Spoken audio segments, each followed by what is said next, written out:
এক বছরে একটু বেশি সময় আগে আমরা এই প্রতিষ্ঠানের ভিত্তিপ্রস্তর স্থাপন করেছিলাম। শিক্ষা প্রতিষ্ঠান অনেক গড়ে ওঠে, কিন্তু সেখানে আমরা দেখতে পাই মূল্যবোধের অভাব দেখতে পাই আর কি। আপনারা যখন আসবেন এই মাদ্রাসায় একবার ঘুরে যাবেন, সহযোগিতা করবেন, দোয়া কামনা করবেন। এই মুহূর্তে আমি আছি হুগলির অনন্তপুরে, যেখানে আজকে শুভ উদ্বোধন হয়ে গেল আন্নুর জামিয়া বোখারিয়া ওয়াহিদিয়া মাদ্রাসা। আজকে এই অনুষ্ঠানে উপস্থিত আছেন সৈয়দ আমজাদ হোসেন বোখারি সাহেব ও তানার দুই সাহেবজাদা, সৈয়দ হাম্মাদ হোসেন বোখারি ও সৈয়দ হাম্মাম হোসেন বোখারি, এবং উপস্থিত আছেন আরও বিশিষ্ট ব্যক্তিবর্গ। চলুন এই মাদ্রাসার বিষয়ে তাদের কাছ থেকে কিছু গুরুত্বপূর্ণ বক্তব্য আমরা শুনে নেব। আলহামদুলিল্লাহ, দীর্ঘ বহু বছরের আব্বা হুজুর কেবলার স্বপ্ন আজকে বাস্তবায়নে আমরা করলাম। এই মাদ্রাসা হুজুর কেবলা যেহেতু তিনি দীর্ঘ বছর মুজাদ্দিদুজ্জামান দাদা হুজুর কেবলা রহমতুল্লাহ আলাইহের প্রতিষ্ঠিত মাদ্রাসার তিনি মুহাদ্দিস ছিলেন, মুফাসসির ছিলেন, সেজন্য তারা দীর্ঘদিনের স্বপ্ন ছিল।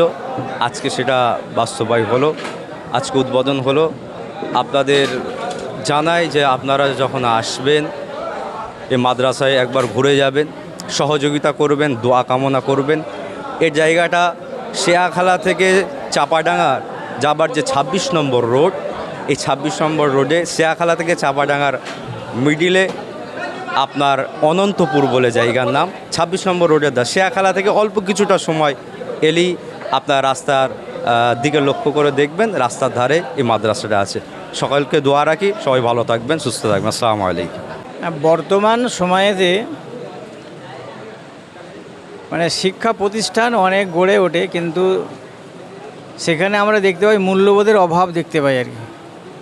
তো মূল্যবোধের অভাব মানুষ হিসাবে যদি সুনাগরিক আমরা তৈরি না করতে পারি আর কি, তাহলে শিক্ষা প্রতিষ্ঠানই হোক বা আমাদের শিক্ষিত সমাজই হোক, শিক্ষা অর্জন করার পর যেটা আমরা অর্জন করি আর কি, সেগুলো বেকার হয়ে যায় আর কি। তো সেক্ষেত্রে আমাদের দিন এবং দুনিয়া উভয় দিক যদি আমরা বজায় রাখতে পারি, এবং যে সমস্ত প্রতিষ্ঠান থেকে আমরা এইগুলো পাই বা ছাত্ররা পায় আর কি, সেই প্রতিষ্ঠানগুলোই মোটামুটি কার্যকরী ভূমিকা আমাদের সমাজে রাখতে পারে আর কি।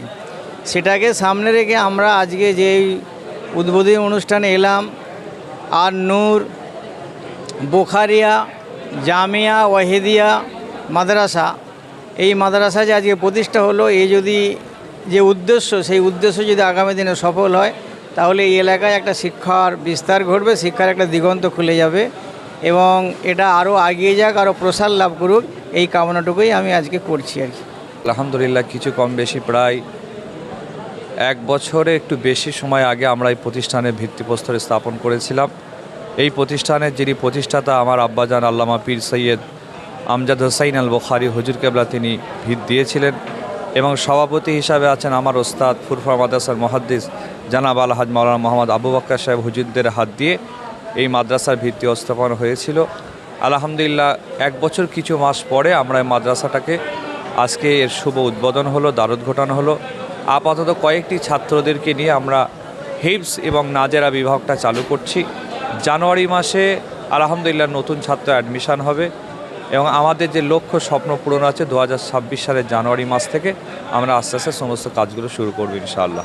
আপাতত আমাদের এই মুহূর্তে যে লক্ষ্য স্বপ্ন আছে, দাওরা হাদিসটা চালু করা, মৌলানা বিভাগ চালু করা, নতুন করে প্রথম ক্লাস।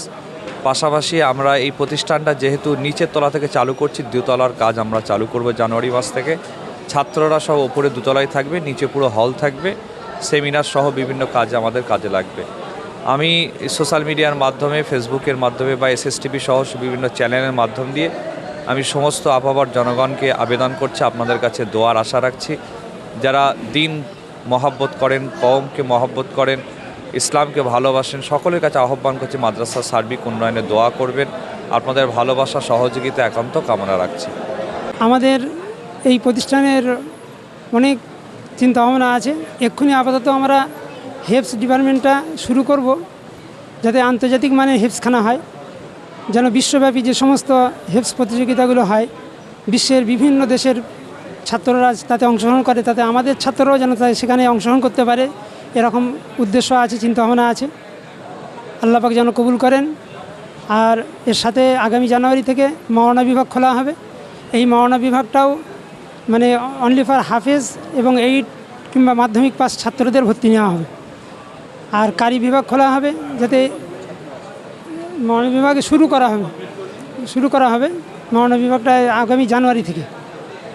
আর জানুয়ারি থেকে আবার কারি বিভাগও খোলা হবে, যাতে এলাকার সাধারণ মানুষ এবং হাফেজ আলেম এরা যদি কারি পড়তে চায়, কারি করতে চায়, তো এখান থেকেই যেন আল্লাহ পাক তাদেরকে কারি ক্লাস কমপ্লিট করার তৌফিক দেন, এটা আমাদের আশা আছে এবং আমরা জানুয়ারি থেকেই শুরু করব ইনশাআল্লাহ। আমাদের সবথেকে বেশি মানে উদ্দেশ্য যে প্রতিষ্ঠানটা যেন একটা পশ্চিমবঙ্গের বুকে দৃষ্টান্তমূলক যেন হয়ে দাঁড়ায়, আল্লাহ পাক যেন কবুল করেন, এটাই আমাদের উদ্দেশ্য। বর্তমানে আমরা খুব অল্প সংখ্যক ছাত্র নিয়ে শুরু করেছি। হ্যাঁ, আমার নাম শেখ আব্দুর রহমান। মাদ্রাসার আমি এখন বর্তমান এই দায়িত্ব আমার উপরেই আছে। আমি এই দায়িত্বপ্রাপ্ত হিসাবে আমি এখন প্রধান শিক্ষক। আপনারা সকলেই আমাকে চেনেন, সৈয়দ আমজাদ হোসেন বুখারী সাহেবের ওসিলায় ওনার আমি রাতের বহুদিনের সাথী। তো আমার সঙ্গে চাচা যান আলোচনা বহু করতেন যে কি করব, কিছু একটা করতে হবে, দিনী খেদমত। এই যেমন রাতে রাতে দিনে সব জায়গায় একটা দিনের খেদমতে যাওয়া হয়, জলসা, শরীয়তের জন্য যাওয়া হয়, এর থেকে একটা গভীর কিছু করতে চাই। তো একদিন চাচা বলতে বলতে আমাকে বললেন যে একটা মাদ্রাসা তৈরি করলে কেমন হয়। আমি বললাম, চাচা বহু মাদ্রাসা তো দুনিয়ায় এরকম রয়েছে, ফুরফুরাই রয়েছে, চারিদিকে রয়েছে, আবার করবেন? তো চাচা যান বললেন যে না, শুধু কোরআনিয়া মাদ্রাসা করলে হবে না, তার সঙ্গে অনেক কিছু রাখতে হবে। হাদিসের আলোচনা হবে, কোরআনের হাফেজের হবে, আলেম হবে, তারপরে আরও দুনিয়াদারি চলার ক্ষেত্রে যেমন যেসব দরকার, কোনো একটা কাজ শেখা হবে, কম্পিউটার হবে, ইত্যাদি ইনশাল্লাহ হবে। বলতে বলতেই চাচা যান আল্লাহরই রহমত, আলেম মানুষ, যোগ্য মানুষ, দাদা হুজুরের মাদ্রাসার মুহাদ্দিস মানুষ, আল্লাহর হুকুম হয়ে গেল, আল্লাহর কাছে দোয়া কবুল হয়ে গেল, উনি মাদ্রাসার জন্য চিন্তাধারা করলেন। করতে করতে করতে করতে মাশাল্লাহ এই অনন্তপুরেই রাস্তার গায়েই এই মাদ্রাসার জায়গাটা উনি পেলেন, পাওয়ার পরেই এখানে ইনশাল্লাহ তৈরি করলেন। তো আপনারা সকলে দোয়া করবেন, চাচার জন্য দোয়া করবেন, আল্লাহ যেন ওনার হায়াতকে দারাজ করেন, ওনার সাথে সাথে আমাদের সকলের যেন আল্লাহ যেন হায়াত দারাজ করেন, আর মাদ্রাসা যেন কিয়ামত পর্যন্ত আল্লাহ পাক যেন কবুল করে নেন, এইটা সবসময় খেয়াল রাখবেন। এই বলে আমি আমার বক্তব্য শেষ করি।